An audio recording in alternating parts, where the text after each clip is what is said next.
Thank you, Lord. Bless you, Father. Worship you, Jesus.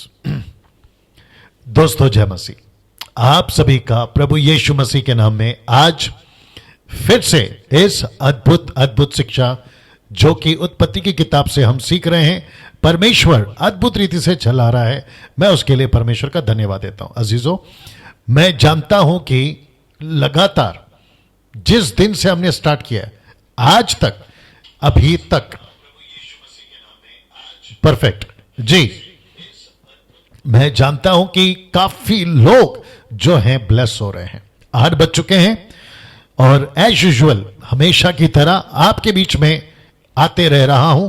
50 दिन तक लगातार आता रहूंगा और इस अद्भुत पुस्तक जिसका नाम है उत्पत्ति की पुस्तक से जो शिक्षाएं परमेश्वर ने रखी हैं आज की 21वीं सदी की कलीसियाओं के लिए, वो सब परमेश्वर की आत्मा की अगुवाई में आपके बीच में देता रहूंगा। दोस्तों, मैं जानता हूं मुझे काफी कॉल्स भी आते हैं कि ये शिक्षा से आपकी जो जिंदगी है ना वो अद्भुत रीति से बदली है। जी, चलिए कुछ चीजें जल्दी से कर लेते हैं। और सबसे पहले मसीह मंथन बैठक वर्ल्ड ग्रुप पेज, जहां से अभी मैं लाइव आया हूं, मैं आप सभी का स्वागत करता हूं। और साथ ही साथ मैं चाहता हूं कि मसीह मंथन बैठक से आप लोग जितनी तादाद में जुड़ सकते हैं जुड़िएगा। जी, मैं फिर कहता हूं, जितनी तादाद में जुड़ सकते हैं आप लोग जुड़िएगा। उसकी वजह यहां है कि मसीह मंथन पहली सदी की कलीसिया का पैटर्न या कॉन्सेप्ट लेके चल रहा है। यीशु की शिक्षा पतरस ने ली, पतरस ने अपने लोगों को दी, पौलुस ने अपने लोगों को दी।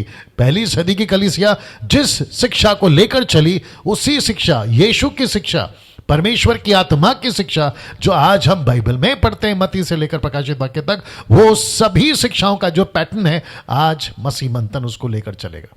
किसी प्रकार का मिलावट, किसी प्रकार का स्क्रिप्चर ट्विस्टिंग, वर्ड ट्विस्टिंग, ऐसा किसी प्रकार का जो है वचन के साथ में खिलवाड़ मिलावट नहीं करेंगे। और उसी के चलते मैं समझता हूं कि आपके बीच में अभी आज की तारीख में मैं समझता हूं कि जो आंकड़े मसीह मंथन से लोग जुड़ चुके हैं वह है 1900 लोग। तो मैं समझता हूं कि टोटल 2000 होने में मैं समझता हूं कि शायद 2 या 3 दिन में हो जाना चाहिए। और लेकिन मुझे 2-3 हजार नहीं, मुझे कम से कम लाखों की तादाद में मसीह मंथन के मेंबर्स चाहिए। और वो सब होगा जब हम सब मिलकर काम करेंगे।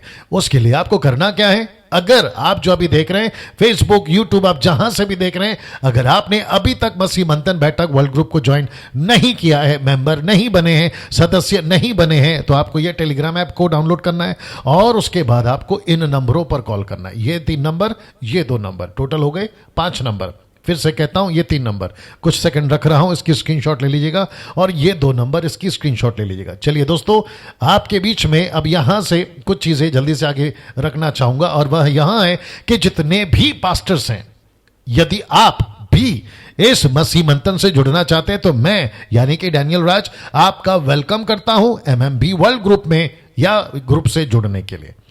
मैं आप सभी का स्वागत करता हूं। बस इतना हो, आप कल्ट ग्रुप से या कल्ट ग्रुप का जो कॉन्सेप्ट है वहां से आपका किसी प्रकार का संबंध ना हो, क्योंकि वहां के और वहां से जो लोग आते हैं, सेवक आते हैं जो कल्ट की कैटेगरी में आते हैं, और वो है ओनली जीसस, जवा विटनेस, माता यरूशलेम, एलुमिनाटीज, सर्वशक्तिमान, बिजली चमकती, साउथ कोरिया मुझे नहीं मालूम, वहां से कुछ ग्रुप चल रहा है। ऐसी सभी कल्ट ग्रुप को हम स्वीकार नहीं करेंगे। और साथ ही साथ जो वचन के साथ में एक्स्ट्रा ऐड करते हैं, वो चाहे महिलाओं का पास्टर बनने से रोकना या फिर जिब्रिश भाषा में बातें करना जिसको टंग्स भी कहते हैं, ये सभी चीजों से हम जो है ऐसे लोगों को नहीं स्वीकार करेंगे। लेकिन अगर आप लोग इन सब से दूर हैं या इनमें नहीं है, आपका स्वागत है। विशेष करके मैं चाहता हूं कि महिलाएं, जितनी भी महिलाएं हैं वो यदि सेवा करना चाहती हैं, आपका स्वागत है।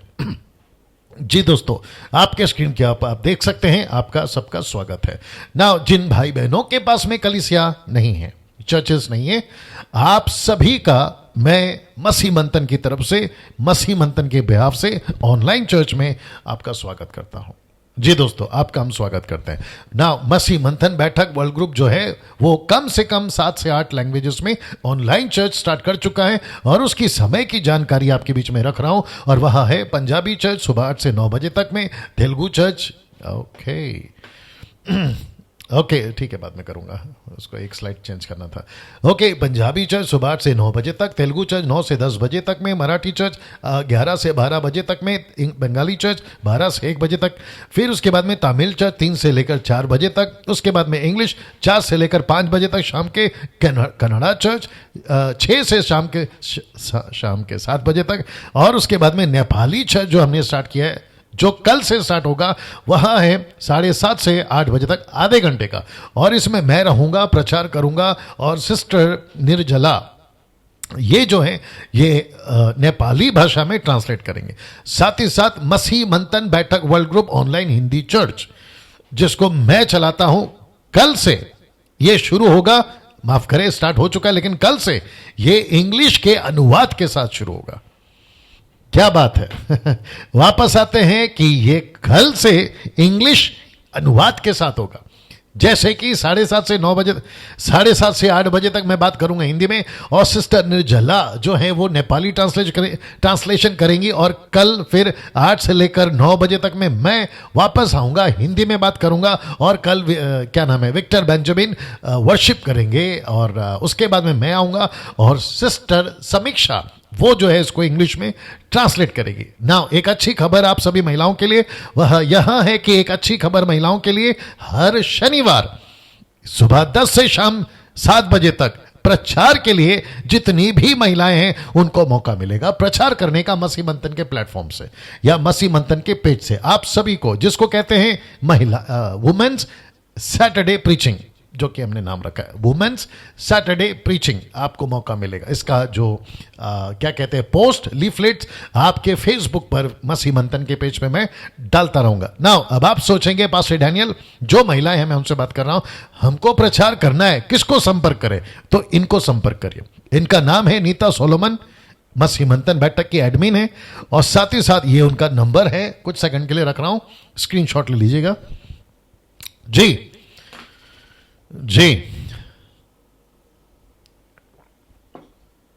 ओके, सो इनको आप कॉल कर सकते हैं इस नंबर पर जो अभी आपके स्क्रीन के ऊपर हमने रखा है। वापस कहता हूं कि जितनी भी महिलाएं हैं, यदि वो सेवा करना चाहती हैं, आप सभी का हम स्वागत करते हैं।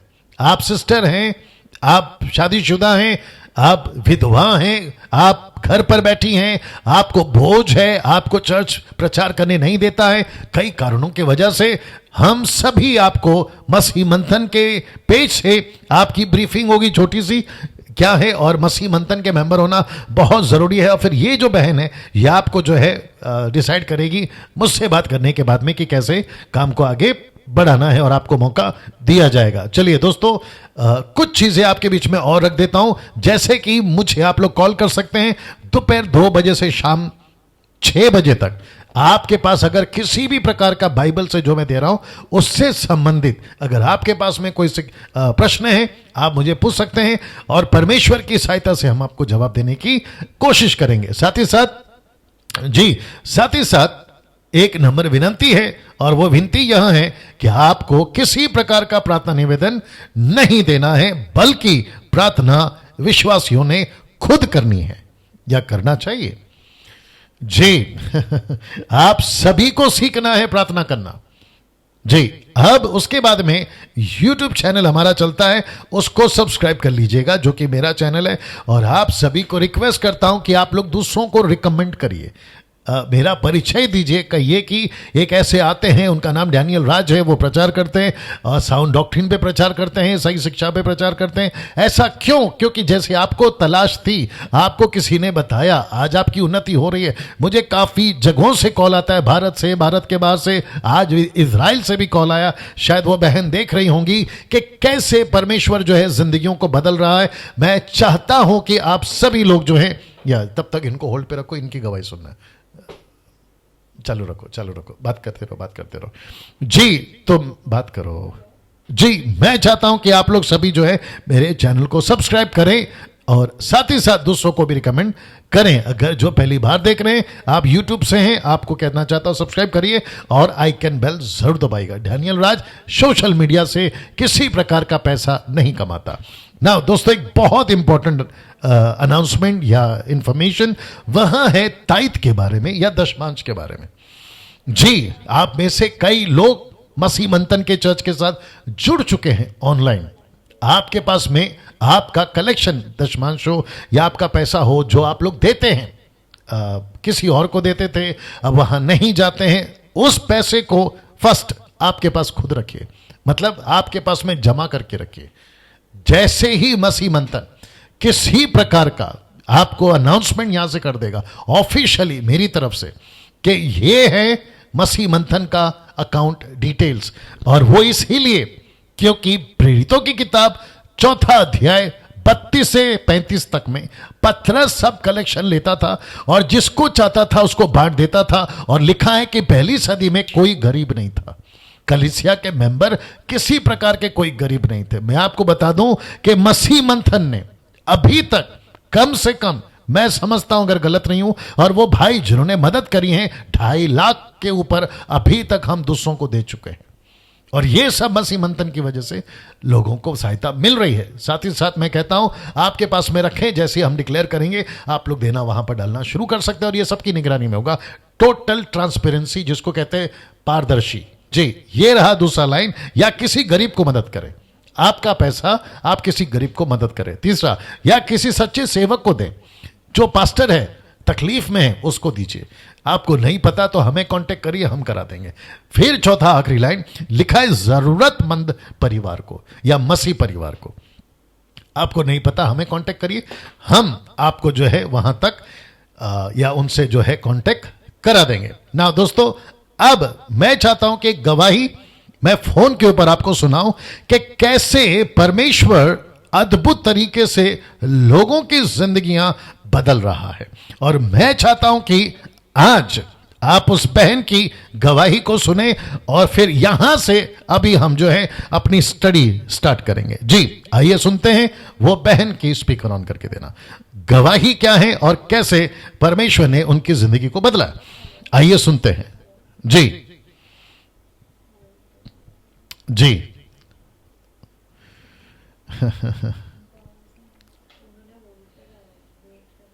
कट करके लगा दीजिए। ओके, या एक गवाही को सुनते दोस्तों, अजीजों, परमेश्वर के लोगों।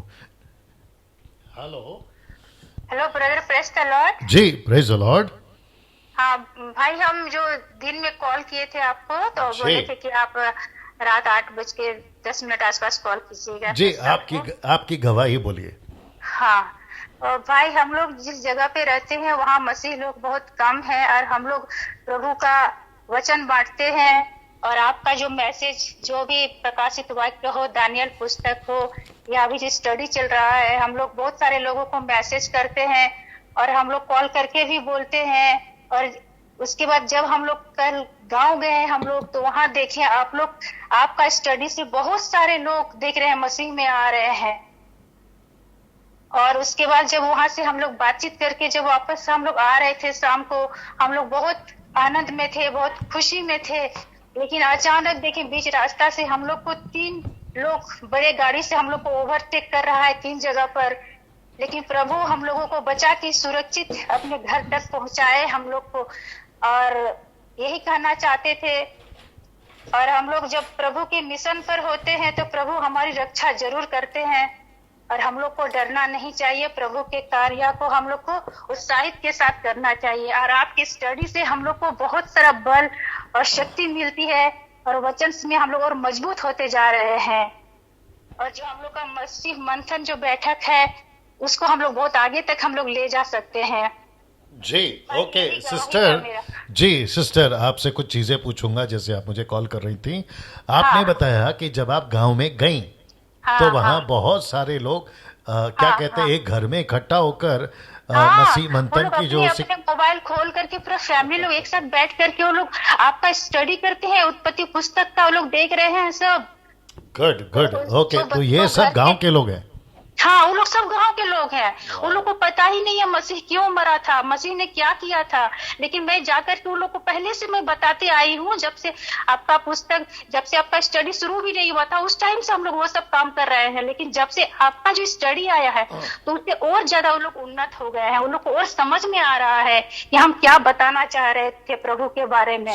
चलिए ओके सिस्टर, आपसे बाद में बात करूंगा। Thank you.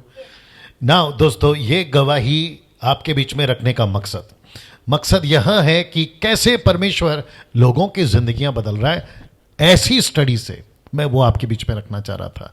साथ ही साथ मैं ये बताना चाह रहा था कि गांव के लोग एक जगह इकट्ठा होकर किसी एक फोन पर पूरे परिवार को ये शिक्षा यूट्यूब से जो है उनको सुना रहे। तो मैं चाहता हूं कि ऐसा आप लोग भी करें। जहां जहां तक आप लोगों को दिन में, शाम में, रात में इकट्ठा कर कर आप उनको जो है परमेश्वर की ये जो शिक्षाएं हैं उनको सुना सकते हैं। विश्वासी अविश्वासी, आपको जैसे परमेश्वर का आत्मा लीड करता है आप लोग जरूर कर सकते हैं। चलिए दोस्तों, मैं समझता हूं कि कितने लोग हैं अभी जी, अरे बाप रे 1100 लोग जुड़ गए हैं। चलिए अब यहां से आज की जो शिक्षाएं हैं वो हम शुरू करते हैं। कल चौथा अध्याय समाप्त हो चुका था और अगर आपने नहीं देखा है जरूर जाइए। आप मसीह मंथन के पेज पे ऑलरेडी अपलोड है और यूट्यूब पे ऑलरेडी अपलोड है जी। आप बात करते हैं चैप्टर 5 से, और जो कि लिखा है चैप्टर 5 वर्स 1, अध्याय 5 वचन 1। आइए पहले पढ़ लेते हैं और टोटल 2 वचन पढ़वाऊंगा और फिर उसके बाद में बात करूंगा ये दोनों वचन को आपके बीच में रखते हुए।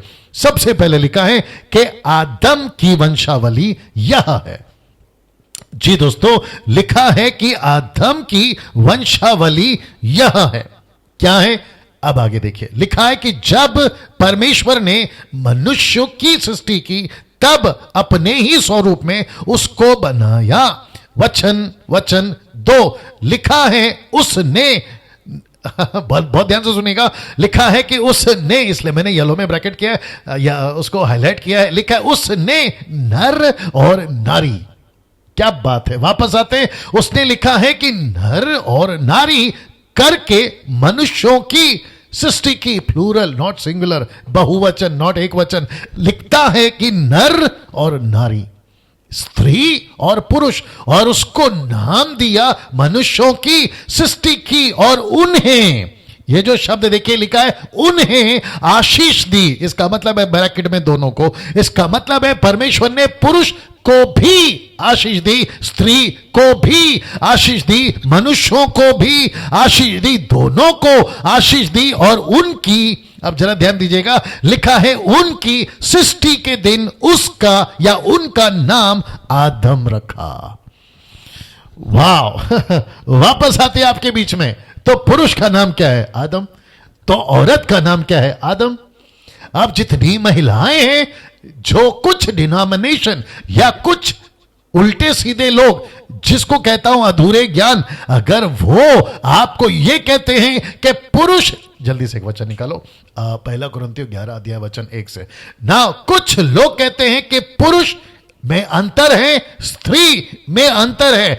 इसका सहारा या इसका रेफरेंस कौन सा लेते हैं वो भी आपके बीच में रखता हूं, क्योंकि यहां पे नहीं डाला हूं, इतना नहीं लगा जरूरी है, लेकिन अभी कनेक्ट हो रहा है तो आपको बीच में उसको रख देता हूं। लिखा है पहला कुरिन्थियों उसका 11वां अध्याय और वचन 1-2 से पढ़ते, 2 से पढ़ते। लिखा है, हे भाइयों, मैं तुम्हें सराहता हूं कि सब बातों में तुम मुझे स्मरण करते हो और जो परंपराएं मैंने तुम्हें सौंपी हैं उनका पालन करते हो। वचन 3, परंतु मैं चाहता हूं कि तुम यह जान लो कि हर एक पुरुष का सिर मसीह और स्त्री का सिर पुरुष है और मसीह का सिर परमेश्वर है। जो पुरुष सिर ढके हुए प्रार्थना या भविष्यवाणी करता है वह अपने सिर का अपमान करता है, परंतु जो स्त्री सिर उगाड़े प्रार्थना या भविष्यवाणी करती है वह अपने सिर का अपमान करती है, क्योंकि वह मुंडन होने के बराबर है। इसका मतलब है यहां पे पुरुष और स्त्री को पौलुस अलग अलग कर रहा है।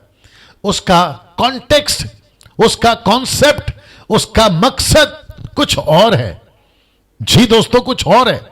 वो जिस कलीसिया को संबोधित कर रहा है वो कुछ और है। पतरस पौलुस के स्टेटमेंट को एक अलग तरीके से भी बताता है, फिर कभी बात करूंगा। लेकिन यहां पे ये पौलुस कहता है कि पुरुष का सिर मसीह है, औरत का सिर उसका पति यानी कि पुरुष है। तो यहां पे कॉन्सेप्ट अलग है, कॉन्टेक्स्ट अलग है, पति पत्नी की बात हो रही है। लेकिन जब यहां पे पढ़ते हैं, और मैंने हमेशा कहा है, किसी एक वचन को उठाकर डॉक्ट्रिन नहीं बनती, किसी एक वचन को उठाकर सिद्धांत नहीं बनता, किसी एक वचन को उठाकर आप किसी प्रकार का टीचिंग नहीं दे सकते कि यही है। नो, आपको कम से कम सपोर्टिव स्क्रिप्चर होना चाहिए, 2 या 3 या उससे भी ज्यादा, जो पुख्ता कर सके। साथ ही साथ यीशु ने उसकी प्रैक्टिस की हो, उसका प्रचार किया हो, पतरस ने उसकी प्रैक्टिस की हो या प्रचार किया हो, पौलुस ने प्रैक्टिस की हो या प्रचार किया हो। किसी प्रकार का एक वचन उठाकर संदेश या सिद्धांत नहीं बनता है। आपके दिमाग में ये बात को डाल लीजिएगा। तो महिलाएं जितनी भी हैं, आपको उत्साहित करता हूं कि लिखा है नर और नारी मनुष्यों की सृष्टि की उन्हें आशीष दी, इसलिए लिखा है ब्रैकेट में दोनों को आशीष दी। और सृष्टि के दिन उनका नाम क्या रखा? आदम। और आदम का मतलब क्या है? आदम का मतलब है मनुष्य, आदम का मतलब है आदमी, आदम का मतलब है MAN, मैन। ओके, अब बात करते हैं, ये तो आपको उत्साहित कर दिया। अब बात करते हैं आदम की वंशावली। अब वापस आते हैं कि जितने लोग देख रहे हैं और आप सभी जो जानते हैं मुझे, आप जितनी स्टडी फर्स्ट डे से, आज 19वां दिन है, 18 दिन है, 18वां दिन है। ओके, आज 18वां दिन है और जिसके चलते 18वां दिन है और जिसके चलते 1 से 18वां दिन तक जो है, आप सभी के बीच में जितनी भी बातें रखी हैं उन सभी को दिमाग में फ्रेश कर लीजिए, अभी कर लीजिए। जो देख रहे थे लगातार, जो फ्रेश है उनका कुछ नहीं कर सकते, लेकिन जो देखते आ रहे थे तो दिमाग में रिकलेक्ट करिए, दिमाग में रिकलेक्ट करिए, ठीक है ना। और उसके बाद, क्यों आप लोगों को डाउट है? हाँ, नहीं, अगर आपको डाउट है तो उसका भी इलाज है मेरे पास में जी। ओके, नाउ दोस्तों वापस आते हैं कि उसको दिमाग में ना आप लोग रिकलेक्ट कर लीजिएगा, टोटल स्टडी। और उसके बाद में मैं चाहता हूं कि ये पिक्चर आप लोग देखिए। आपको मैं सिर्फ और सिर्फ watch on TV, watch on your TV, ये क्या चक्कर है? वॉच ऑन योर टीवी क्या ऐसा है क्या? ये फंक्शन अभी दिया लगता है इन लोगों ने, और इसके ऊपर ये नहीं आ रहा, नंबर नहीं आ रहा, देख लो क्या चक्कर है। चलिए दोस्तों, जब तक इसको देख लीजिएगा, मेरी कोशिश है आपके बीच में विजुअल्स, क्या बोलते हैं, इमेजेस या चित्र दिखाकर रखकर आपको बातों को समझाऊं। तो सृष्टिकर्ता परमेश्वर पिता, जिसको हम कहते हैं यहोवा, परमेश्वर पिता, एलोहिम नहीं, अभी बात कर रहा हूं इसलिए समझ जाइए, यहोवा पिता परमेश्वर, जो कि परमेश्वर ने इजरायलियों को अपने आप को संबोधित किया था। 1200 लोग देख रहे हैं, मैं चाहता हूं कि आप लोग बिल्कुल आखिर तक बने रहे।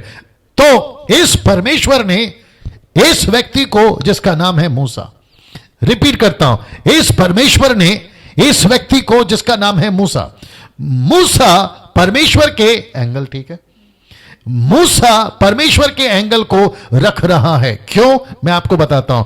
क्योंकि परमेश्वर यहां पर, मैं कनेक्ट करूंगा, क्योंकि परमेश्वर यहां पर मूसा को बता रहा है, मैं जो कि हमेशा आपको बता चुका हूं, मूसा को बता रहा है, ये है, ये है, ये है। मूसा लिखते जा रहा है, ठकाक ठकाक ठकाक। तो जो आज हम पढ़ रहे हैं वो मैं पहले दिन से बोलते आ रहा हूं कि मूसा के एंगल से पढ़ रहे हैं, मूसा के दृष्टि से पढ़ रहे हैं, और उसी को आपके बीच में रख रहा हूं, जो कि लिखा है मूसा परमेश्वर के एंगल को रख रहा है। अब जरा इसको देखिए, लिखा है कि जब तक, माफ करें, अब तक यही समझ आ रहा है, क्या? जरा देख लीजिएगा कि जो कुछ घटना घटा था उत्पत्ति के पहले दिन से आज के दिन तक, जो कि 18वां दिन है, यहां टोटल जो कुछ घटा था, वो चाहे 6 दिन की सृष्टि, वो चाहे वाटिका, वो चाहे वाटिका में पाप होना, फिर वहां से निकालना, और फिर कैन का और हाबिल का, और फिर अपने भाई का कत्ल करना,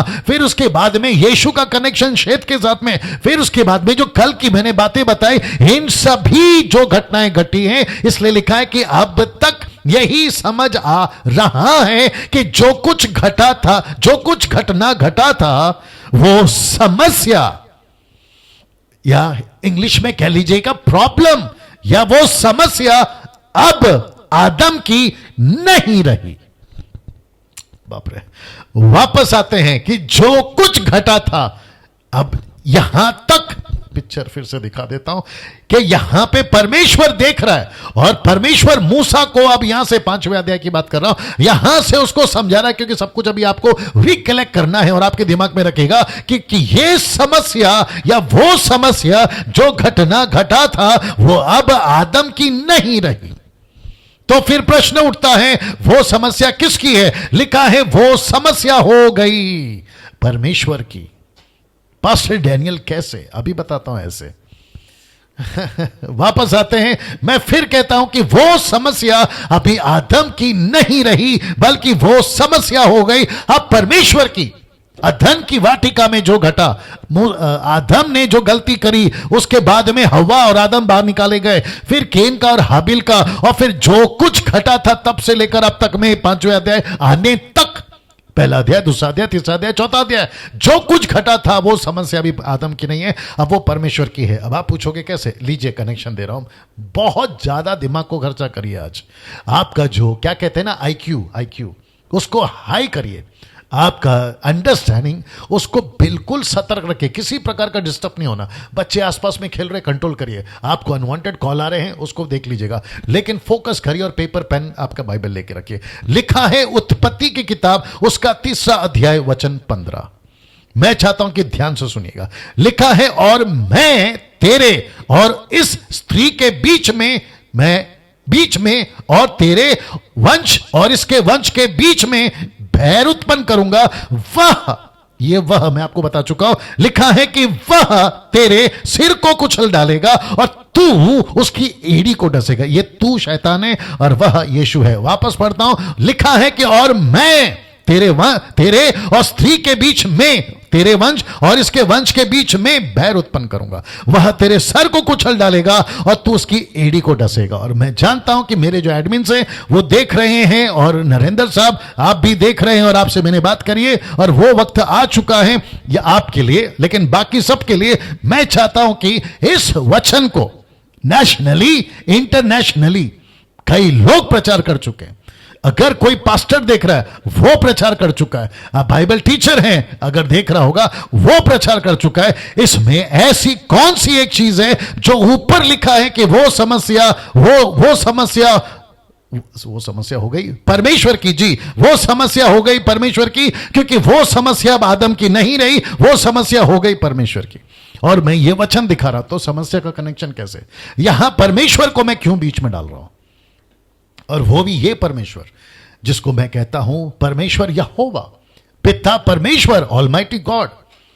परमेश्वर हिब्रू भाषा में, ग्रीक में थियोस। मैं इनको क्यों डाल रहा हूं? तो वापस आते हैं कि जो कुछ घटा था अभी तक वो समस्या आदम की नहीं रही, अब वो समस्या हो गई परमेश्वर की। प्रश्न है कैसे? वाह, प्रश्न है कैसे? अब अक्सर हमने ध्यान दिया है स्त्री पर, हमने ध्यान दिया है वंश पर, हमने ध्यान दिया है कुचले जाने पर, हमने ध्यान दिया है एड़ी डसने पर, लेकिन कभी हमने ध्यान नहीं दिया इस मैं पर। ये जो शब्द है ना मैं, ये परमेश्वर कहता है कि यहां पर मैं, इसका मतलब है, आइए बताते हैं, द मैसेज बाइबल ट्रांसलेशन कहता है, लिखा है कि I am declaring a war. मैं यहां पर एक युद्ध की घोषणा कर रहा हूं। कौन है ये? I am. ये परमेश्वर है। तो परमेश्वर मूसा को कह रहा है, अब आया होगा आपके दिमाग में, या जिसको कहते बत्ती जली होगी। यहां परमेश्वर कहता है, मूसा इधर आ, तेरा काफी टाइम से इंतजार कर रहा था, तुझे 2 साल की उम्र में बचाया। जी, जब तू 2 साल का बच्चा था तब बचाया। फिर तुझे 40 साल इजिप्ट में रखा, वहां पर तेरी पढ़ाई करवाई, फिर उसके बाद में तुझे वहां से लेकर आया, लेकिन तू 40 दिन तक यित्रो के घर पे, यानी कि अपने ससुर सिपोरा के पिता के घर में दूध मक्खन दही अच्छा सा खाकर तू मजबूत रहा। लेकिन 80 साल की उम्र में मैंने तुझे निर्गमन के 3रे अध्याय में तुझे पर्वत के पास में तुझे जो है दर्शन दिया, उस जलती झाड़ी में। और अभी मैं तुझे बताता हूं कि तुझे एक चीज लिखनी है, और वह है उत्पत्ति की किताब, जिसको मैं कनेक्ट भी करूंगा बाद में।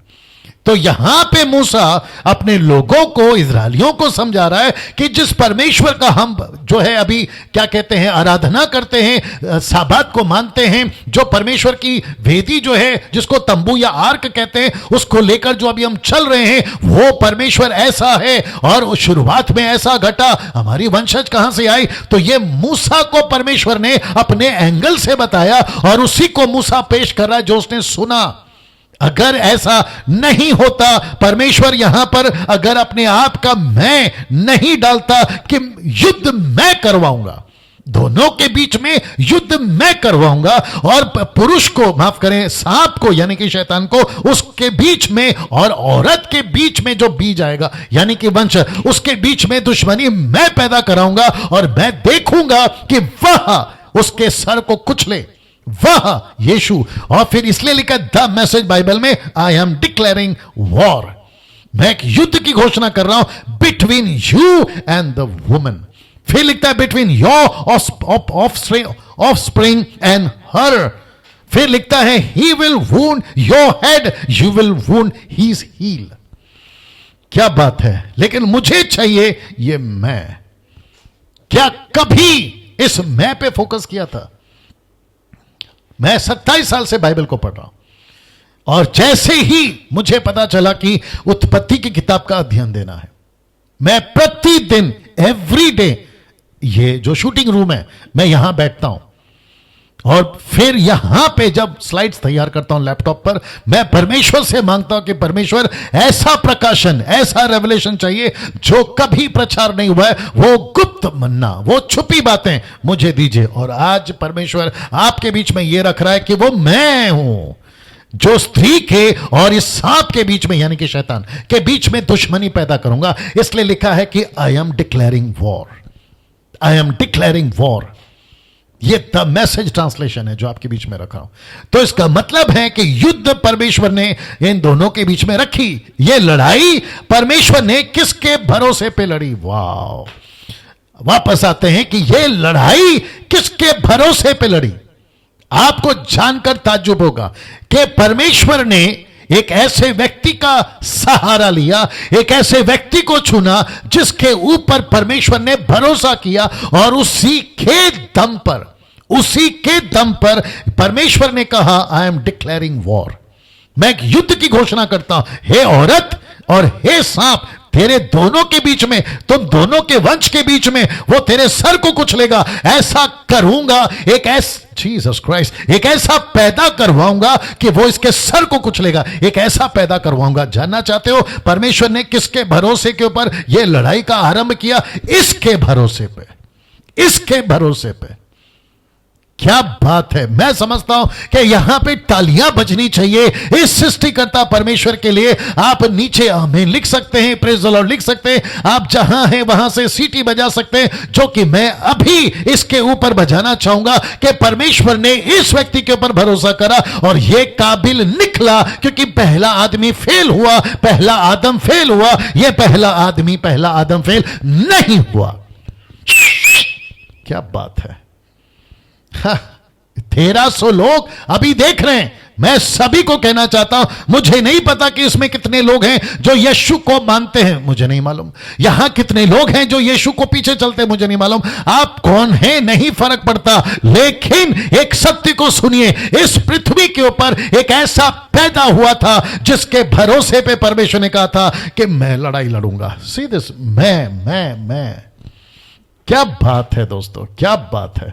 आप अपनी प्रतिक्रिया जैसा देना चाहें आप लोग दे सकते हैं, लेकिन आपका वो जो थंब वाला, हार्ट वाला, वो जो क्या कहते हैं उसको, मदद करो, वो जो पॉपअप होते रहते हैं ना ऊपर, वो जारी रहना चाहिए।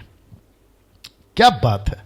मैं चाहता हूं कि इस वीडियो को आप लोग अभी से वॉच पार्टी कर दीजिए, शेयर कर दीजिए। आप इसके बाद भी जो है जब YouTube पे अपलोड होगा उसकी लिंक आप जितनों को भेज सकते हैं, देश में, विदेश में, गांव में, देहातों में, जहां भेजना चाहते हैं और जिसको भेजना चाहते हैं, क्योंकि परमेश्वर ने अदन की वाटिका में एक युद्ध छेड़ दिया था। और वो युद्ध किसने छेड़ा? कहता है मैं। क्या बात है! और इंग्लिश ट्रांसलेशन कहता है आई एम डिक्लेयरिंग, मैं घोषणा कर रहा हूं एक ऐसे वॉर की बिटवीन यू एंड वुमेन, तेरे और इस औरत के बीच में मैं वो युद्ध को घोषणा कर रहा हूं। किसके भरोसे पर? इसके भरोसे पर इसके भरोसे पर दोस्तों, इसके भरोसे पर। क्या बात है, क्या बात है। ऑफलाइन कर सकते हैं, फ्लाइट मोड पर डाल दो, काफी कॉल्स आ रहे हैं जी। और फिर देखना कि वो वाईफाई ऑन रहे। दोस्तों कैसे लग रहा है, कैसे लग रहा है? क्या बात है, इसके भरोसे पर। और आपको पता है कुछ मूर्ख टाइप के लोग हैं हमारे दुनिया में, कहते हैं कि यीशु मसीह को हम क्यों माने? क्या यीशु मसीह ही है?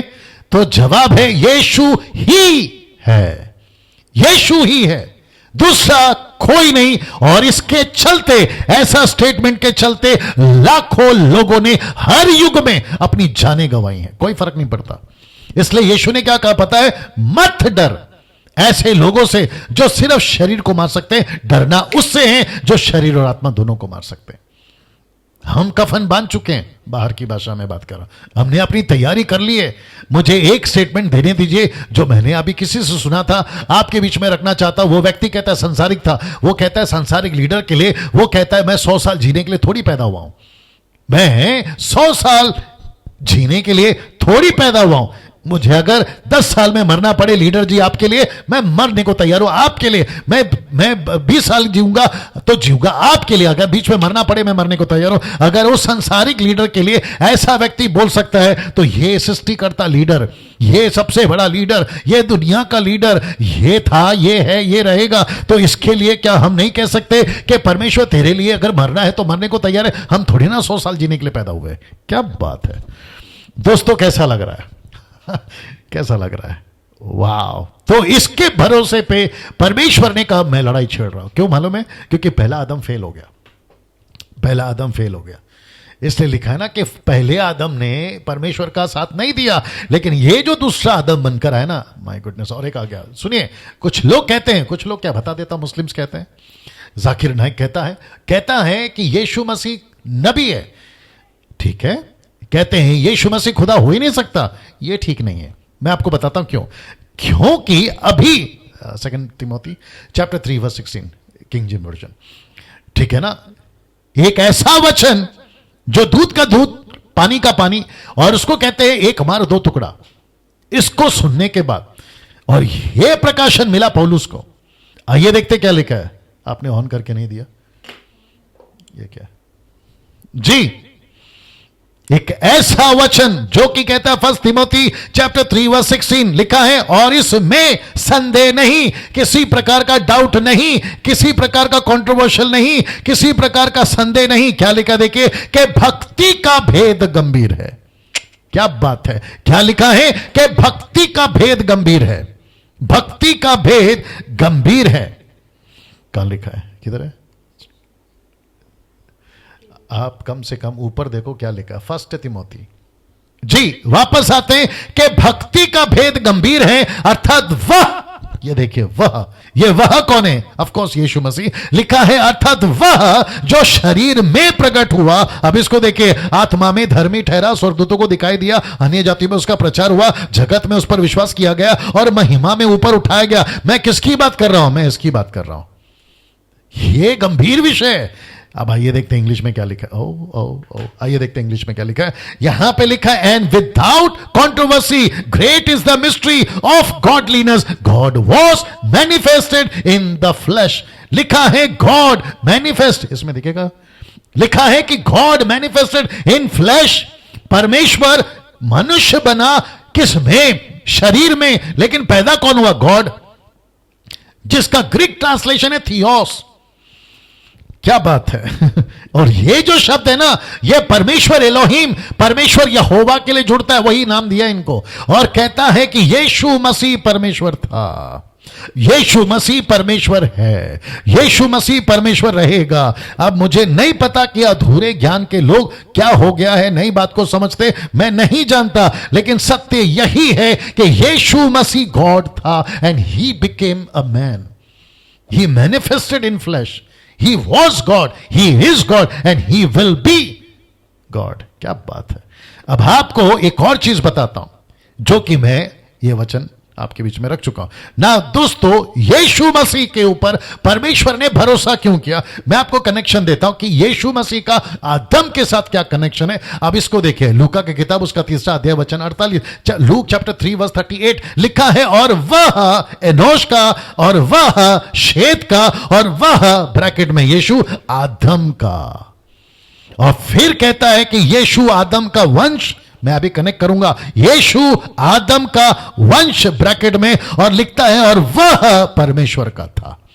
तो परमेश्वर ने जब कहा मैं युद्ध की घोषणा कर रहा हूं, I am declaring a war, तो मैं, ये जो शब्द है ना, मैं तेरे और स्त्री के बीच में और तेरे वंश और इसके वंश के बीच में भैर उत्पन्न करूंगा, झगड़ा उत्पन्न करूंगा, युद्ध उत्पन्न करूंगा। किसके भरोसे पे?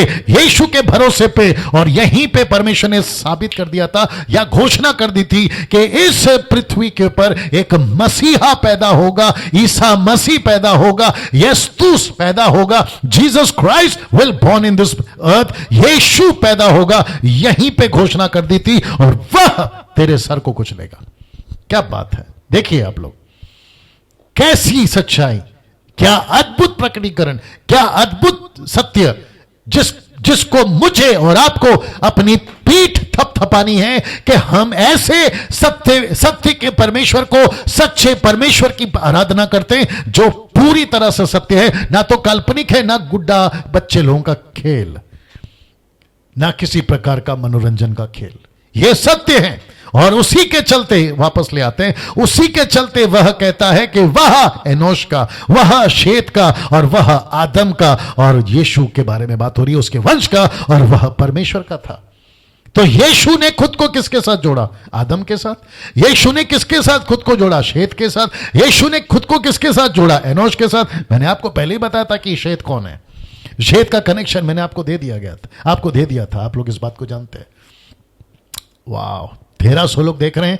मैं चाहता हूं कि वो 1300 लोग, क्या आप लोग मसीह मंथन के पेज को लाइक कर दूसरों को क्या कहते हैं, देखने के लिए कह रहे हैं कि ऐसी शिक्षाएं हो रही हैं, अद्भुत बातें हो रही हैं, और जो व्यक्ति आपको सिखा रहा है वो खुद क्या है?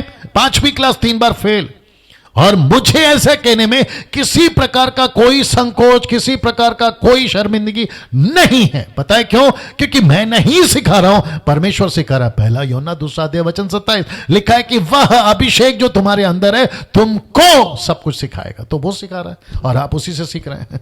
फर्क इतना है कि मैं बर्तन हूं और वो सामर्थ डाल रहा है। अब इसको देखिए, मत्ती की किताब उसका 1 अध्याय वचन 17। अब यहां पे ध्यान दीजिएगा, लिखा है इब्राहिम से दाऊद तक 14 पीढ़ी, और दाऊद से बाबुल के बंदी होकर पहुंचाए जाने तक 14 पीढ़ी, और बंदी होकर बाबुल के पहुंचाए जाने के समय से लेकर मसीह तक यानी यीशु तक 14 पीढ़ी। तो 14 14 14 14 इंटू 3 कितने होते हैं? 42। क्या ये बात सही है? क्या ये बात सही है? जवाब है यस, ये बात सही है। तो एक 14, दूसरा 14 और तीसरा 14। और मैं चाहता हूं कि वचन 1 से लेकर वचन 16 तक, मैं अभी कह रहा हूं, कल का टाइम देता हूं आपको, आप लोग आज पूरी रात टीचिंग के बाद, आप लोग अभी नहीं, हाँ टीचिंग के बाद, ठीक है ना, आप लोग गिनना शुरू करिए। आपको एक जनरेशन या एक वंश मिसिंग मिलेगा। एक वंश मिस है, यहां एक वंश मिसिंग है। आपको 41 मिलेगा, 42 नहीं मिलेगा। हाँ। अब आप पूछोगे 42 जो जनरेशन मिसिंग है वो किसका है? और वह है यीशु का वंश, क्योंकि यीशु का वंश नहीं लिखा है। और यीशु का वंश कौन है मैं वो भी क्लियर करूंगा। तो लिखा है वो मिसिंग वंश कौन है, आपको स्क्रिप्चर देता हूं। और जो ये एरो है ना, तो इसका मतलब है उसके नीचे अभी आएगा, ये लीजिए आपके सामने आ गया, 1 पत्र 2:9 लिखा है, पर तुम एक चुना हुआ वंश। क्या बात है, बड़े ध्यान से सुनिएगा, 1300 लोग देख रहे हैं। लिखा है पर तुम एक चुना हुआ वंश, मराठी, मराठा, महाराष्ट्रियंस, आपका तमिल, तमिलनाडु, आपका तेलुगु, आंध्र प्रदेश, आपका क्या कहते हैं गुजराती, गुजरात, आपका मदद करो, आपका हिंदी, भारत, आपका आपका चाइना, आपका चाइनीज लैंग्वेज, आपका चाइना, आपका अफ्रीकन, आपका अमेरिकन, आपकी पूरी दुनिया, परमेश्वर कहता है अगर तुम यीशु मसीह में हो तो तुम उसके वंश ऑटोमेटिकली बन जाते हो। वो पावर ऑफ अटर्नी आपके लिए ऑलरेडी साइन कर चुका है। क्या बात है दोस्तों, अजीजों, क्या बात है। परमेश्वर यहां पर 42 जनरेशन की बात कर रहा है, लेकिन यहां पे 42 जनरेशन है ही नहीं, यहां 41 जनरेशन है, लेकिन 42nd यानी कि 42 जो जनरेशन है वो कौन है जो मिसिंग है? वो जनरेशन यीशु का है। और यीशु मसीह ने कहा कि तुम एक चुना हुआ वंश हो। इसका मतलब है कि जो डैनियल राजा भी आपसे बात कर रहा है वो यीशु का मसीह का वंश है। आप जो 1300-1400 लोग देख रहे हैं, आप लोग यीशु मसीह का वंश है। आप लोग जो 1 लाख के ऊपर सब्सक्राइबर्स हैं आप मेरे यूट्यूब चैनल के, आप लोग यीशु मसीह का वंश है। और साथ ही साथ जो लोग मुझे पसंद नहीं करते या मुझे नहीं सुनना चाहते वे भी यीशु मसीह के वंश है, अगर वो सही शिक्षा में तो। नहीं तो गई भैंस पानी में। दोस्तों कैसा लग रहा है? अजीजों कैसा लग रहा है? परमेश्वर के लोगों कैसा लग रहा है? मुझे प्लीज बताइए, नीचे टाइप करें या फिर कल कॉल करके बताएं। यीशु मसीह ने आपको अपना वंश कहा है, क्योंकि यीशु मसीह के बारे में परमेश्वर पिता ने कहा मैं इसके ऊपर भरोसा करता हूं कि ये लड़ेगा मेरी लड़ाई।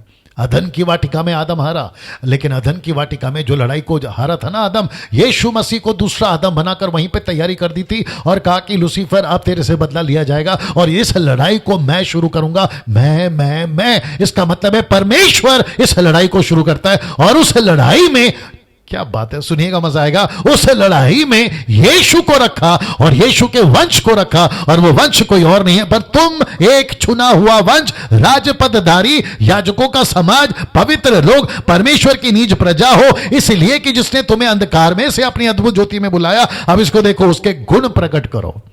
तो हम किसके गुण प्रकट करने वाले हैं? हम यीशु के गुण प्रकट करने वाले हैं। अब जरा मजेदार देखिए, और वो है कलीसिया। वो वंश कौन है जो चुना हुआ वंश है? ये वाला वो वंश है, वो लोग हैं, उसकी कलीसिया।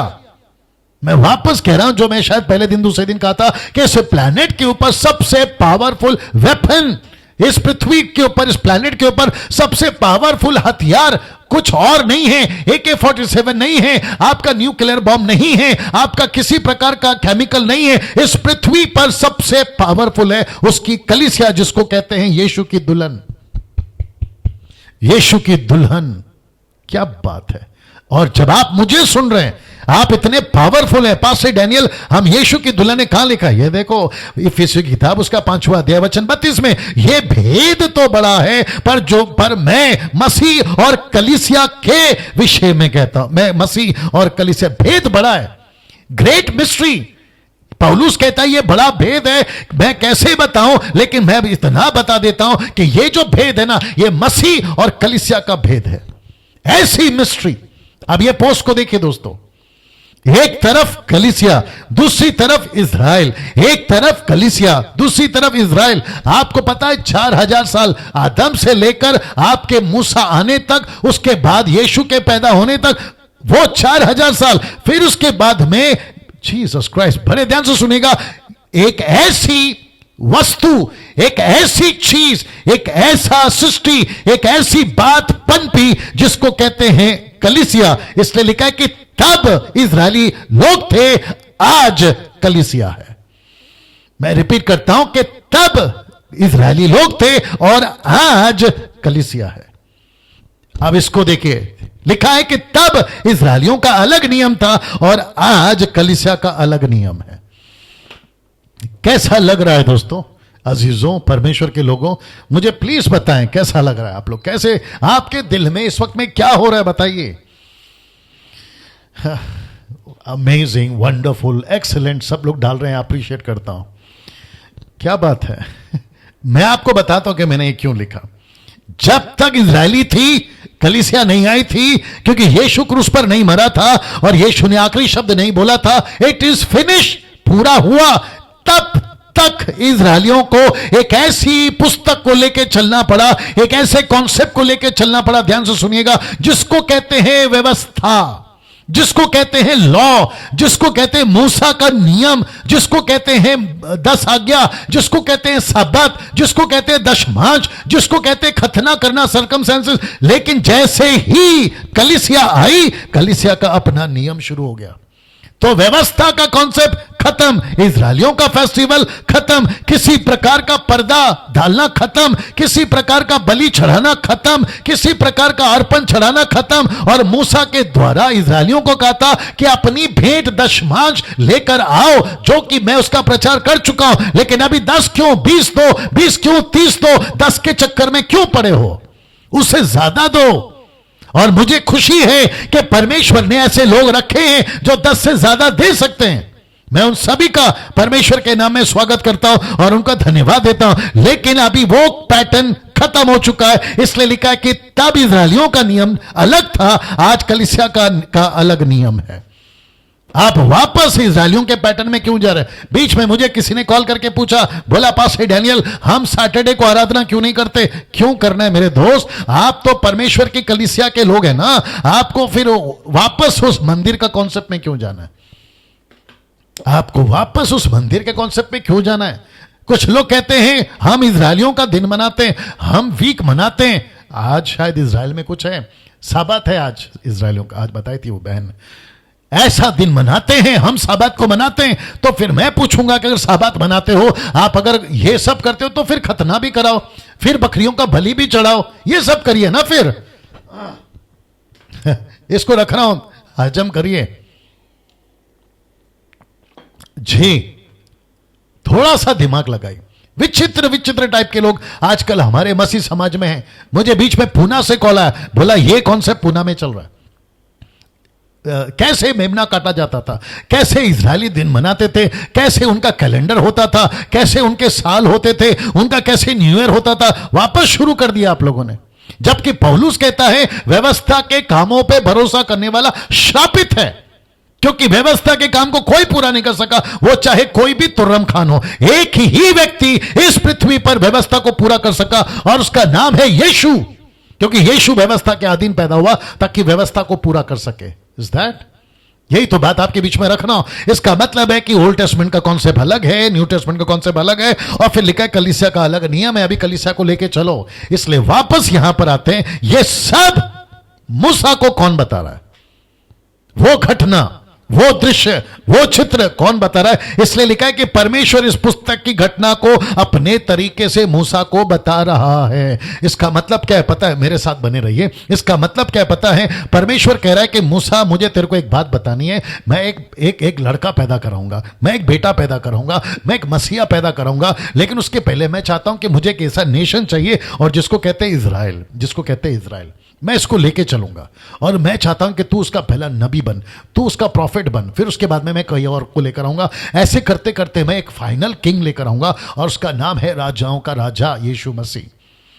तो मूसा को परमेश्वर ने सारी बातें बताना शुरू किया। मूसा को बोला ये लिखो, आदम ऐसा था, आदम बगीचे में था, वहां पर फिर उसने फल खाया, फिर वहां पर सांप आया। डिटेल में नहीं बताया, क्योंकि स्टोरी बताते वक्त में परमेश्वर अपना एंगल रख रहा है। मैं आपको बता चुका हूं, परमेश्वर अपना एंगल रख रहा है। तो मूसा ने कहा ठीक है परमेश्वर बताइए, टक टक टक टक लिखता गया। अगर ध्यान से सुनना, मूसा ने, माफ करें, आदम ने अगर फल नहीं खाया होता, सांप ने आदम हवा को नहीं बहकाया होता, और मूसा वहां पर, या मूसा के जगह कोई भी आता, फिर परमेश्वर को पूछता, परमेश्वर चलो एक बात बताइए, हमारे पास तो पुस्तक नहीं है, आपने बगीचा कैसे बनाया, आदम को कैसे बनाया, ये पॉपुलेशन बढ़ा कैसे, चलिए बताइए। तब इस परमेश्वर का कॉन्सेप्ट अलग होता, फिर डिटेल में आता। हो सकता है डिटेल में आता, कैसे हुआ, क्या हुआ, आदम कैसे पनपा, आगे कैसे बढ़ी, पॉपुलेशन कैसे बढ़ा, XYZ, हमको एक एक चीज बारीकी से पता चलता। लेकिन अब एक इमरजेंसी है यहां पर, अब यहां पे घटना एक अलग रूप ले चुकी है, यह आपको समझना होगा।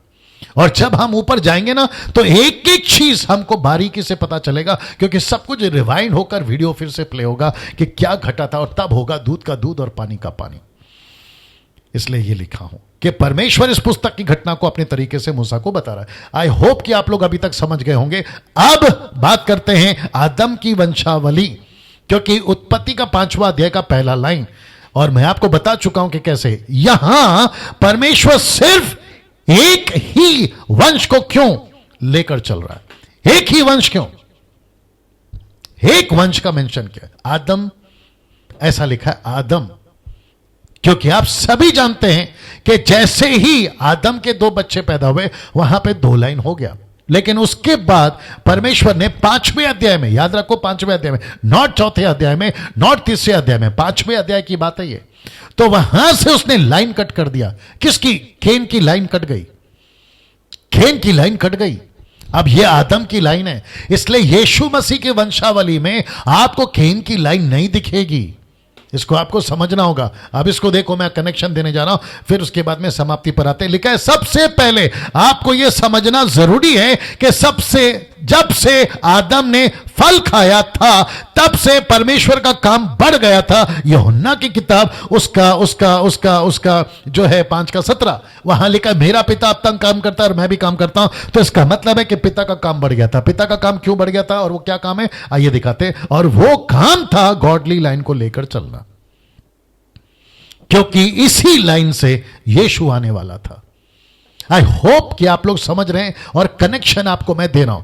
वापस आते हैं, सबसे पहले आपको यह समझना जरूरी है, जब से आदम ने फल खाया तब से लेकर परमेश्वर का काम बढ़ गया था। यूहन्ना 5:17 कहता है, और वो काम था गॉडली लाइन को लेकर चलना, क्योंकि इसी लाइन से यीशु मसीह आने वाला था। तो परमेश्वर चाह रहा था कि ये जो आदम की वंशावली है, ये जो आदम का कनेक्शन आएगा, आदम के बाद में हनोक आएगा, हनोक के बाद में नूह आएगा, नूह के बाद में अब्राम आएगा, अब्राम के बाद में इसहाक आएगा, याकूब आएगा, यूसुफ आएगा, फिर उसके बाद में आपका मूसा आएगा। मूसा के बाद में फिर लाइनें लगेंगी आपके राजाओं की, फिर उसके बाद में नबियों की, फिर उसके बाद में पैदा होगा 400 साल का गैप के बाद में मसीहा। ये लाइन को लेके चलना था। अब आपके बीच में एक ऐसा एंगल या एक ऐसी लाइन, एक ऐसा प्रकाशन आपके बीच में रखने जा रहा हूं। मैं चाहता हूं कि इसको देखिए। परमेश्वर ने शुरू से 2 लाइनों में अंतर रखा था। शुरू से परमेश्वर ने 2 लाइनों का अंतर रखा था, या 2 चीजों में एक लाइन खींची थी, एक अंतर खींचा था। आइए बताते क्या क्या है, बस इसको एंजॉय करिएगा और दूसरों को शेयर करिएगा। सबसे पहला, पृथ्वी से वाटिका का अंतर, मतलब पृथ्वी अलग, वाटिका अलग, आप सभी जानते हैं। दूसरा, जीवन के पेड़ से पाप के पेड़ का अंतर, जीवन का पेड़ अलग, पाप का पेड़ अलग। अब इसको देखिए, केन की भेंट से हाबिल के भेंट का अंतर। परमेश्वर ने हाबिल का भेंट को स्वीकार किया, केन के भेंट को स्वीकार नहीं किया। चौथा, परमेश्वर, अब माफ करें, केन के वंश से हाबिल के वंश का अंतर, मतलब केन का लाइन अलग, हाबिल का लाइन अलग, क्योंकि हाबिल मर गया था और उसके जगह पे शेत आया, मैं आपको बता चुका हूं। पांचवा, नूह के लोगों से पापियों के लोगों का अंतर, क्योंकि नूह अकेला धर्मी था और बाकी उस वक्त में, जो कि कल से स्टार्ट, माफ करें परसों से शायद स्टार्ट होगा, परसों से कैसे होगा, हाँ परसों मंडे है ना, तरसों से, ट्यूसडे से स्टार्ट होगा शायद, क्योंकि ये नूह का स्टोरी शायद ट्यूसडे तक लेकर आ जाऊंगा, क्योंकि कल परसों, माफ करें कल संडे है, परसों मंडे को जो है और भी बातें खुलासा करेंगे, ठीक है ना। नूह के लोगों से पापियों के लोगों का अंतर, यहूदियों से अन्य जातियों का अंतर, जो कि ब्रैकेट में लिखा है बेबीलोनियंस, ये जो थे उस वक्त में, ये अन्य जाति थे जो मूर्ति पूजक थे, परमेश्वर को नहीं पूजते थे, उसके बावजूद भी नूह के बाद की बात कर रहा हूं। तो वहां से यहूदियों या जूइश या इजराइल नेशन को उसने अलग किया बेबीलोनियन से। सातवां, अब्राम से लूत का अंतर, अब्राम का लाइन अलग, लूत का लाइन अलग, आप इस बात को जानते हैं। इसहाक से इस्माइल का अंतर, इसहाक की लाइन अलग, इस्माइल की लाइन अलग।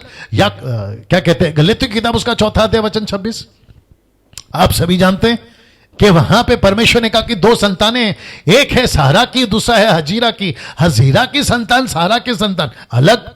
हजीरा को कहा पृथ्वी की मां, सारा को कहा ऊपर की मां, यानी कि यरूशलेम। और जैसे ही वहां पौलुस ने क्या लिख दिया कि ऊपर की माता यरूशलेम, यह बन गया दूसरा ग्रुप, माता यरूशलेम। मूर्खों की कमी नहीं है ना भारत में या फिर विदेशों में या दुनिया में, एक ग्रुप बना दिया, एक स्क्रिप्चर के ऊपर डॉक्ट्रिन बन जाता है, हद हो गई यार। चलिए, सातवां है अब्राम से लूत का अंतर, इसहाक से इश्माइल का अंतर, और नौवां है याकूब से एसाव का अंतर। आपस में भाई थे। एसाव ने क्या किया आप सभी जानते हैं। मसूर के दाल के लालच में अपने पद का याकूब को बेच दिया, और याकूब निकला, आप सभी जानते हैं, उसका लाइन अलग, इसका लाइन अलग। फिर 10वां है इजरायलियों में से मिस्र का अंतर, इजराइल अलग, मिस्र अलग, बड़े ध्यान से सुनिएगा। 11वां नबूकदनेस्सर से दानियल का अंतर, नए नियम से पुराने नियम का अंतर, खतना से बपतिस्मा का अंतर, विश्वासी से कर्म का अंतर, अनुग्रह से व्यवस्था का अंतर, पाप से धार्मिकता का अंतर। ये सभी एक ऐसा अंतर करते करते करते परमेश्वर अपने लोगों को लेकर आया, और जिसके लिए परमेश्वर कहता है कि मुझे एक ऐसी लाइन तैयार करनी थी जहां मैं यीशु को पैदा कर सकूं, और ये सभी अंतर आपको बाइबल पढ़ते वक्त में मिलेगा। अब इसको देखिए, आज भी लिखा है, और आज भी परमेश्वर ऐसे 2 लाइनों में अंतर को लेकर चल रहा है, ऐसी लाइनों का अंतर लेकर चल रहा है आज भी। आपको बताता हूं कैसे। सबसे पहला, विश्वासियों से अविश्वासियों का अंतर, कलीसिया से संसार का अंतर। संसार से मेरा मतलब है संसार का ज्ञान, संसार की संस्कृति और सांसारिक चाल चलन, परमेश्वर को नहीं पसंद है। अब मैं कुछ वचन आपके बीच में रखूंगा, फिर उसके बाद में बात करते हैं विश्वासी से अविश्वासी का अंतर, कलीसिया से संसार का अंतर। निर्गमन की किताब उसका 8 का 23, the book of Exodus chapter 8 and verse 23। आइए देखते क्या लिखा है। और लिखा है कि मैं अपनी प्रजा और तेरी प्रजा में अंतर ठहराऊंगा और यह चिन्ह कल होगा। किसको कहा? परमेश्वर ने मूसा को कहा। मूसा ने किसको कहा? मूसा ने इजरायलियों को कहा। इजरायलियों के साथ में किसको कहा? इजिप्शियंस को कहा, और कहा कि परमेश्वर अंतर करता है, डिफरेंट करता है। हम कौन से लोग हैं मसीह लोगों? परमेश्वर के लोगों। हम संसार के नहीं, हम ज्योति के लोग हैं, परमेश्वर के लोग हैं। जब हम संसार के नहीं हैं तो हमें किसकी तरह बनना है? परमेश्वर की तरह बनना है। अब इसको देखो, 2 कुरिन्थियों 6वां अध्याय वचन 14 से 16 लिखा है, अविश्वासियों के साथ आसमान जुए में ना जुतो, क्योंकि धार्मिकता का और अधर्म का क्या मेलजोल, ज्योति और अंधकार की क्या संगति, मसीह का बलियाल के साथ में क्या लगाव, या विश्वासी के साथ में अविश्वासी का क्या नाता, मूर्तों के साथ परमेश्वर के मंदिर का क्या संबंध, क्योंकि हम तो जीवित परमेश्वर के मंदिर हैं। जैसा परमेश्वर ने कहा है कि मैं उनमें बसूंगा और उनमें चला फिरा करूंगा और मैं उनका परमेश्वर हूंगा और वो मेरे लोग होंगे। वचन 17 कहता है, इसीलिए प्रभु कहता है कि उनके बीच में से निकलो। परमेश्वर कहता है कि उनके बीच में से निकलो। आपको निकलना होगा संसार से। दूसरे शब्दों में, रहना आपको यहीं पर है, लेकिन उसके नहीं बनना। इसलिए प्रभु कहता है निकलो उनके बीच से। और देखो, ब्लैक में स्पॉट किया है, लिखा है अलग रहो, अलग रहो, अशुद्ध वस्तुओं को मत छुओ तो मैं तुम्हें ग्रहण करूंगा, नहीं तो गई भैंस पानी में। दोस्तों, कैसा लग रहा है? अजीजों, कैसा लग रहा है? परमेश्वर के लोगों, कैसा लग रहा है? मैं चाहता हूं कि परमेश्वर आज आपसे बात करे। क्या वो अंतर आप रख पा रहे हैं? क्या आपके घर में वो अंतर है? क्या आपके बच्चों में आज वो अंतर है?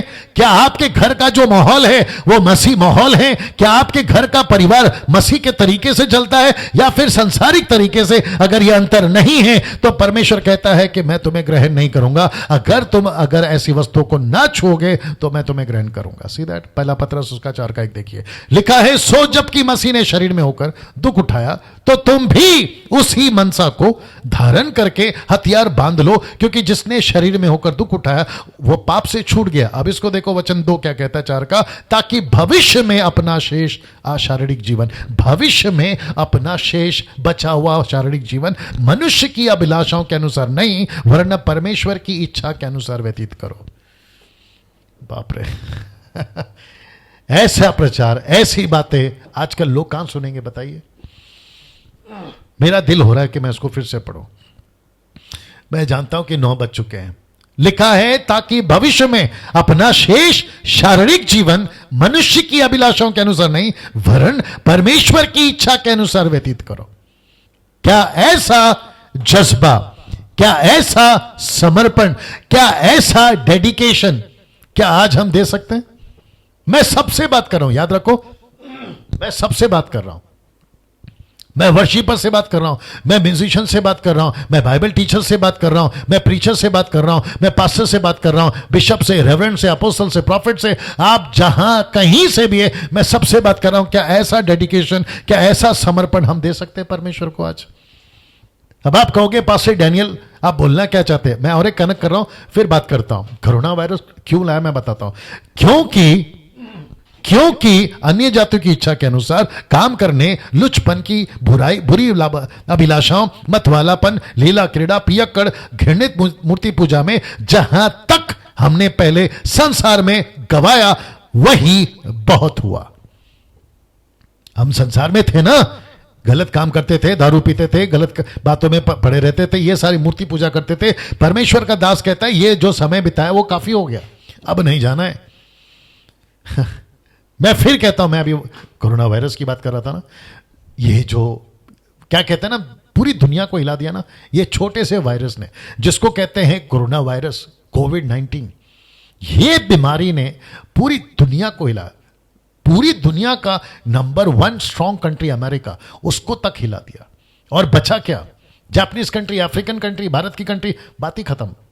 ऐसा कोई सुपरमैन, ही मैन, स्पाइडरमैन वाला आदमी अभी तक नहीं आया, उसका क्या लेकर, वैक्सीन लेकर नहीं आ सका। और मैं आपको बताऊं, यह झटका जरूरी था। बीच में कुछ विचित्र टाइप के लोग थे जो कह रहे थे कि हम बताएंगे कि कोरोना वायरस जो है वो परमेश्वर की ओर से नहीं है, वो शैतान की ओर से है। तो मैं पूछना चाहता हूं वो सभी पास्टरों को जो बीच में प्लान करे थे कि भाई हम साबित करेंगे, चलो साबित करके बताओ, क्या हुआ आपका साबित करना? परिस्थिति अभी भी वही है। अगर ये शैतान की ओर से है और आप लोगों का प्रेयर इतना पावरफुल है क्योंकि आप कहते हो, तो ये तो शैतान कब का भाग जाना चाहिए था। ये अभी तक जा रहा ही नहीं है। और अब तो ऐसा है कि मोदी साहब ने कहा कि इसको लेकर ही जीना है। इसको लेके ही चलना है। सैनिटाइजर बैग में लेके घूमते रहो, 10 बार हाथ धोते रहो। हद होती है यार। दूध पीते बच्चे अभी क्या करेंगे? इसलिए बार बार बोलता हूं, अधूरे ज्ञान के लोग परमेश्वर की ऐसी शिक्षाओं को नहीं समझ पाएंगे। अब इसको देखिए, 2 कुरिन्थियों 6:14 क्या कहता है? अविश्वासियों के साथ आसमान जुए में ना जुतो, क्योंकि धार्मिकता और धर्म का क्या मेलजोल, या ज्योति और अंधकार की क्या संगति। ये लास्ट है। वाह दोस्तों, कैसा लग रहा है? किसी प्रकार का विश्वासी का अविश्वासी का किसी प्रकार का नाता नहीं है। दिमाग में फिट करिए। आपके मोबाइल में पिक्चर का गाना है ना, उसको डाउनलोड करते हैं ना, आप लोग सुनते हो ना, उसको जितनी जल्दी हो सकता है डिलीट करिए। थिएटर जाते हो ना, बंद करिए। आपको ये अरिजीत सिंह का, सोनू निगम का, कभी इसका कभी उसका, वर्शिपरों से भी बात कर रहा हूं, आप लोगों को बड़ा शौक है ना उनकी कॉपी करके वर्शिप करने की। नहीं आता परमेश्वर को पसंद, इसलिए कहते हैं निकलो उनके बीच में से, वहां से हट जाओ। ऐसे किसी वस्तु को मत छूइए। परमेश्वर को नहीं, कैसे बताओ? परमेश्वर आपके वर्शिप का मोहताज नहीं है। परमेश्वर आपकी म्यूजिक का मोहताज नहीं है। और मैं जानता हूं, मैं जब ऐसा स्टेटमेंट देता हूं ना, तो ये वर्शिपरों को पसंद नहीं है। कोई फर्क नहीं पड़ता। मैं आपके सामने हूं, आप मेरे सामने हैं, सब दिखता है, सब पता चलता है, कौन कहां है, कौन क्या कर रहा है, सब पता चलता है। चलिए दोस्तों, कल फिर मुलाकात होगी, लेकिन कल चर्च है। आपको मुझे कॉल करना है इस नंबर पर, दोपहर को 2 से शाम 6 बजे तक। नंबर विनंती है, प्रार्थना निवेदन ना दें, बल्कि खुद प्रार्थना करें, क्योंकि परमेश्वर हमें खुद प्रार्थना के लिए कहता है। जब मैं मंडे को आऊंगा तो मैं यहां से कंटिन्यू करूंगा। जब मैं मंडे को आऊंगा, लिखा है कि जब आदम 130 वर्ष का हुआ, तब उसके द्वारा उसकी समानता में उस ही के स्वरूप के अनुसार एक पुत्र उत्पन्न हुआ और उसने उसका नाम शेत रखा। हम यहां से कल जो है शुरू करेंगे, लेकिन कल संडे है और कल ऑनलाइन चर्च है, और सुबह 9 से रात को 9 बजे तक हमारा जो चर्च है, क्या कहते हैं, 12 घंटे का जो चर्च है, टोटल 9 से 8 से 9 लैंग्वेज में आपके बीच में कल हम आते रहेंगे। और मैं 7:30 बजे से 8 बजे तक नेपाली चर्च ट्रांसलेशन के साथ में, और फिर 8 से 9 बजे तक हिंदी और इंग्लिश दोनों साथ में लेकर आना। चलिए दोस्तों, अपना ख्याल रखिएगा, खूब शेयर करिएगा, पेज को लाइक करिएगा, चैनल को सब्सक्राइब करिएगा, और मसीह मंथन ग्रुप में ऐड होइएगा। लाखों की तादाद में जोड़कर परमेश्वर के लिए एक ऐसी कलीसिया परमेश्वर के लिए खड़ी करना चाहते हैं जिसका जिक्र परमेश्वर ने आज आपके बीच में रखा है। साफ सुथरी पवित्र कलीसिया। चलिए ख्याल रखिएगा, कल 8 बजे मिलते हैं। जय मसीह।